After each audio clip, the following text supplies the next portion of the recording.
Wait, you're sleeping there? I exclaimed in surprise.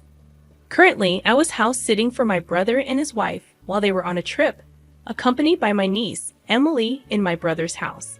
Despite the absence of her parents, Emily seemed unusually insistent on not having my daughter, Alice, over, even though we had planned for a day of fun together. Instead, we spent the evening playing games and preparing dinner. As the night progressed, Emily's behavior became increasingly peculiar. She stuck close to me, her eyes darting around the room as if she were on guard against an invisible threat. When I finally confronted her about her strange demeanor, she insisted that everything was fine, although her actions suggested otherwise. When bedtime arrived, Emily surprised me by opening the closet door, revealing a neatly prepared set of bedding. Without hesitation, she crawled into the closet and lay down on the mattress inside. Stunned, I blurted out, "Wait, Emily, you're sleeping in there?" With a serious expression, she reassured me, "Yes, but it's okay. I'll leave it slightly open. If anything happens, I'll wake up right away." Attempting to conceal my bewilderment, I tentatively proposed, "Why don't we sleep together tonight?" After some persuasion, Emily reluctantly agreed and climbed into my bed. She inquired if it was permissible to keep the bedding in the closet, her chosen hiding spot. Although it only deepened the mystery, I consented. Curiosity piqued, I asked, "Why do you need a hiding place?" Emily, after extracting a promise from me not to laugh, whispered her response, "The monster is coming." Initially, I found her fear endearing, akin to a child's imaginative tale. However, the story that unfolded next shattered my skepticism. Emily trembled, clutching my arm. "The monster is very scary and clever. It only comes when Daddy is not here. Mommy says I can't leave the closet until she has driven the monster away. She always cries while she's doing it." I tried to help her once, but it was too scary when it pounded on the closet door. As I held the frightened Emily close, a sinking realization settled in. The monster, it seemed, was real. I was caught off guard by my sister-in-law's affair, and suddenly, her unfaithfulness seemed to manifest as this ominous presence in their lives. The evidence was before me. Emily's father's absence, her aversion to my daughter's presence, her watchful eyes on the windows and the front door. It all pointed to her genuine fear. My heart ached for sweet Emily and for my brother, who trusted his wife implicitly. Anger boiled within me, but my immediate concern was to reassure Emily. Gripping her hand, I offered a reassuring smile. "It's okay because Aunt Lily is here today. The monster is clever, right? Maybe it won't come in because it sees a stranger. And your mom, who's usually targeted, is with your dad today, so the monster can't approach her." Yet despite my attempts to comfort her, Emily's anxiety persisted and grew with each passing moment. In an effort to help her confront her fears, I suggested hiding in the closet together, urging her to talk openly about the monster. However, as Emily revealed another alarming detail, my concern deepened. Unable to contain my apprehension, I found myself rushing out of the house with Emily, still clad in her pajamas, desperate to protect her from the impending threat. In a rush, I drove back home and explained the unsettling situation to my husband, who promptly headed to my brother's house with his friends in tow. Around 10 p.m. that night, as they arrived at my brother's place, I received a call from my brother, who was still on vacation, inquiring about Emily's well-being. "Did Emily go to bed? Forget about your husband and daughter. Get some rest yourself. Make sure to lock the doors, okay? Good night," he advised sternly before hanging up, emphasizing the need for security and rest. After assuring him about Emily, I looked at her, peacefully sleeping beside my daughter, and made a silent vow to protect her from the unseen menace. The following morning, my husband returned after staying the night at my brother's house. His account of the previous night's events filled me with a mixture of fear and anger, validating my decision to leave my brother's house. Throughout the day, I remained at home with Emily and my family, awaiting my brother and his wife's arrival to collect their daughter. When they finally saw us, my brother's immediate reaction was accusatory, demanding why Emily and I had left the house against his instructions. Why didn't you guys stay at the other house? I told you repeatedly not to leave our home. What were you thinking, going back to your own place after agreeing not to?" He protested vehemently. Sensing something amiss, I calmly questioned my brother about how he knew we weren't at his house while he was away. He hesitantly revealed that he had given Emily a smartphone with GPS functionality. However, his explanation seemed inconsistent, given his earlier insistence over the phone that we shouldn't leave. I decided to press further, questioning my brother about two unfamiliar men who had visited my house late at night. His demeanor changed, his voice shaky, and his eyes avoided mine as he attempted to provide an explanation. Before I could delve deeper, my sister-in-law intervened, forcefully calling Emily over and urging her to leave. In an abrupt shift, my brother, while still upset, started pushing Emily towards the door, attempting to take her back home with them. I protested vehemently, trying to prevent them from leaving, but my pleas fell on deaf ears. Emily, clearly distressed, reached out to me, and I instinctively pulled her behind me, shielding her from their insistent grasp. "Hey, we're not done talking yet," I called out, my voice determined, refusing to let them take Emily away without addressing the mounting questions and concerns that clouded the air. "What do you think you're doing?" My sister-in-law's voice rose in surprise, and she released Emily's hand. However, I kept Emily protected behind me, away from my brother and his wife. They hurled aggressive words at us and charged forward, fueled by anger. My husband and I were resolute in our determination not to let them take Emily, managing to force them out of the room. At the front door, waiting police officers swiftly apprehended my brother and his wife. The officers attempted to calm the disoriented couple, clearly caught off guard by the turn of events. In response, my brother argued, "If you don't give us back our daughter, then you should be the ones getting detained." My sister-in-law added, "They took our daughter from home and locked her up here. Please save Emily right away. You shouldn't be holding me back. I won't run or hide, so let me go," my brother shouted in frustration.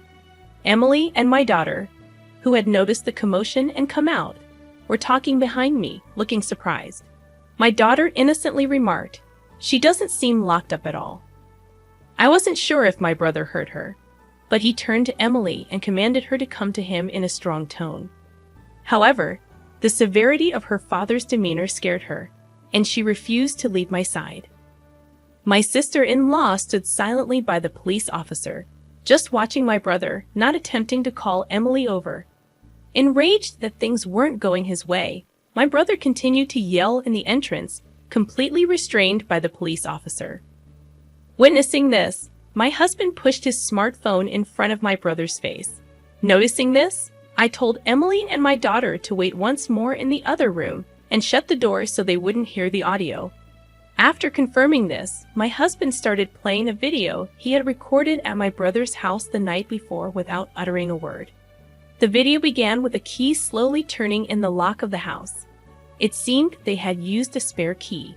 Two men quietly entered the room, their faces filled with anticipation. They greeted each other, mentioning my brother's name.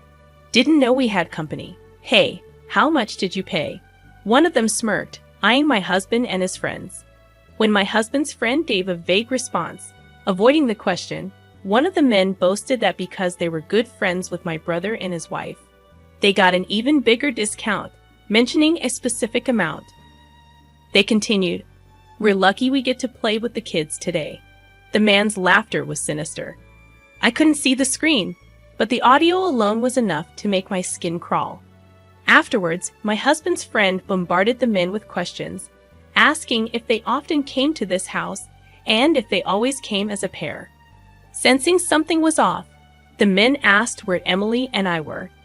Seeing my husband's enraged expression as he responded that we weren't there, the men finally realized the gravity of the situation. Realizing they weren't among friends, the men quickly fled. Until the very end, they were either unaware of my husband's recording or deliberately didn't mention it. My brother, supposed to be their close acquaintance, seemed to have discovered the existence of the video for the first time and was visibly shaken. Now deathly pale, he frantically stated, "I didn't know anything. I've been framed. Upon watching the incriminating video, my assumption that my brother was innocent and my sister-in-law was the mastermind crumbled. The footage provided undeniable proof of my brother's involvement in offering up Emily and me. His feigned ignorance wouldn't deceive anyone. My brother was taken away by the police, while my sister-in-law pretended to be clueless about the situation. However, the police officer, having already heard Emily's testimony, asked her to accompany him for further questioning. Consequently, they both ended up in custody together. In subsequent police interrogations, my brother and his wife confessed to everything and were arrested. It was revealed that my sister-in-law lured men into their home on nights when my brother worked late shifts, exploiting Emily discreetly to meet the demand for children in certain circles. Emily, unaware of the sinister nature, posed as instructed, thinking she was helping her bullied mother. The innocent photos of Emily were manipulated by my sister-in-law. She developed the images and displayed them to customers, creating a bidding frenzy as if in an auction. Shockingly, she never sold the photos. She only lent them out. While this nefarious business had nothing to do with my husband and me, my brother, upon discovering his wife's illicit dealings, didn't reprimand her or protect his daughter. Unbelievably, he started gathering more customers, thinking it would increase revenue. With a twisted rationale, he coerced me into this horrid business, threatening me by capturing images of the scene. One day, when the neighbors were absent, they locked Emily and me in their house, exchanged the spare key for a hefty sum of money, and left town for an overnight trip, all to establish an alibi. However, what they didn't anticipate was Emily's courage. She had always obeyed my sister-in-law unquestioningly, but to protect me, she confided in me about the monsters, unknowingly shedding light on their nightmarish situation. That evening, upon learning about Emily's ordeal, I asked my husband to capture the images of these so-called monsters. The police swiftly acted on the information we provided. When we reported the situation, the police officer ensured Emily's safety from my brother and his wife. Subsequently, my brother and his wife were arrested on grave charges, including violations of child welfare laws and laws preventing child exploitation. Despite being first-time offenders, they couldn't escape imprisonment. The photos of Emily, taken over several years, were deemed highly malicious. Once an image was leaked on the internet, it could never be erased. I was utterly shocked when the police revealed this information to me. Fortunately, my sister-in-law hadn't digitized or sold Emily's photos, keeping them securely stored and preventing any leakage. The fact that my brother, who had always been kind and reliable, could turn into such a terrible person terrified me. Until that moment, we had been helping each other as we always had. The realization that I hadn't noticed this dark side of him haunted me. Regardless, I wanted them to face the consequences of their actions. After my brother and his wife were arrested, the individuals referred to as the monsters were also brought in for questioning by the police. They attempted to claim their innocence, arguing that their plans hadn't succeeded, and therefore they weren't guilty. However, the discovery of another child's photographs at their residence and the involvement in additional criminal acts confessed by my brother and his wife during their interrogations led to their arrest on multiple charges. Once we had dealt with the monsters that had plagued our lives, we visited Child Protective Services to inquire about Emily's situation. With her parents arrested, Emily was left without anyone to care for her. In truth, her parents were unfit guardians from the start, so custody of Emily was rightfully taken away from my brother and his wife. Neither my brother nor I had any living parents, and my sister-in-law's family was entirely estranged.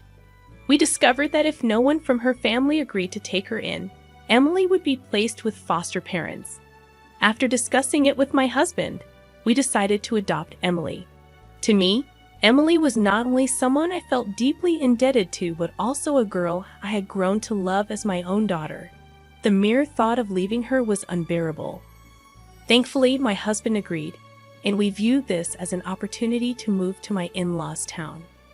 Our daughter, who adored her grandparents and had always longed for an older sister, was overjoyed. She eagerly anticipated the weekends when she could see her grandparents more frequently. Now, her dream of having Emily, whom she adored as a big sister, had come true. As for Emily, who had finally escaped the clutches of her abusive parents, she adapted remarkably well to her new environment as an older sister. It was incredible to witness the resilience of children. She was gradually embracing a happier and more peaceful life.